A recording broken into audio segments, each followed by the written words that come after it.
It's Our Story. Larry Ruiz, Denver, Colorado. Hi, my name is Larry Ruiz. I would like to tell you about my life.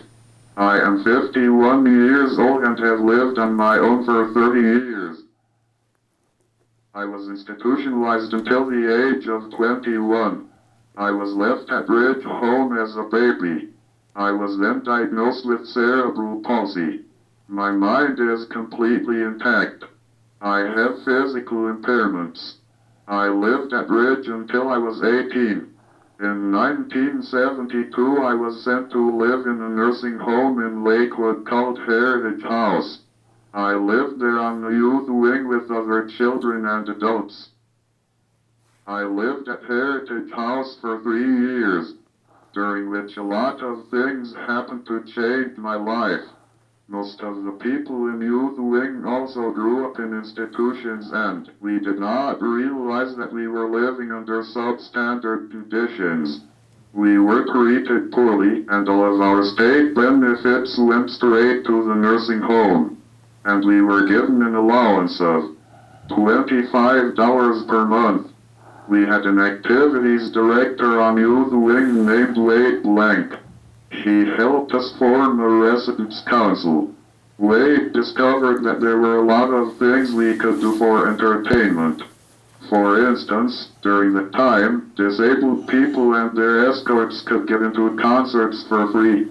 We saw shows such as Elvis, The Who, and The Grateful Dead. Our eyes were open to the outside world, and we began to grow restless. Wade had a vision of us being able to live on our own. He helped us realize this possibility. Once the nursing home caught wind of our ideas of independence, things began to get ugly. We were treated worse, and even threatened by the administrator with the middle-of-the-night eviction. Wade was fired and a restraining order was taken out against him. He used this time to look for an alternative for us. He found a group of 8 apartments in the Las Casas housing projects. He then came back to Heritage House one last time to break us out. It was June 1975, and the Atlantis community was born. Wade named our little community Atlantis after the lost city. I had surgery on my spine before leaving the nursing home, and was still in a body cast when I moved. I was in that body cast for a total of 9 months. I never felt so free as I did the day I got my body cast off and was living in my own apartment. Atlantis was only the second independent living center in the country, the first being in Berkeley, California. We went on to demand accessible public transportation. We did this by going to Colfax and Broadway, one of Denver's busiest intersections, and throwing ourselves into the street to block the buses. We also entered a class action lawsuit against Heritage House. It took 10 years, but 22 people received $2.2 million in a settlement. With this money, several people were able to buy homes. A friend of mine and I each took our money and bought adjacent duplexes. I lived there for 10 years. Atlantis continued to grow and continued civil disobedience across the country. I myself have been arrested about 57 times. In 1993, Wade died along with his 9-year-old son. His son was caught in the surf off of Baja, Mexico. Wade went in to rescue his son and they both drowned. I now live in a beautiful apartment in Arvada, Colorado. My front window overlooks a park. I am with another healthcare agency, PACECO, who send aides to my home to help me with my activities of daily living. Growing up, I did not have a speaking device. I communicated with gestures, some speech, pointing to pictures, and some writing.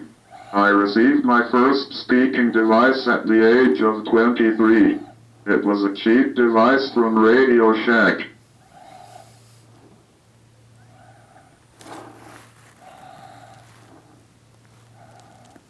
think if you pick speech pathology as a career, you are making a good choice, because you would have the opportunity to work with a cool guy like me.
The It's Our Story project is a national effort to make disability history public and accessible. Visit us at www.itsourstory.org or on the It's Our Story project YouTube channel.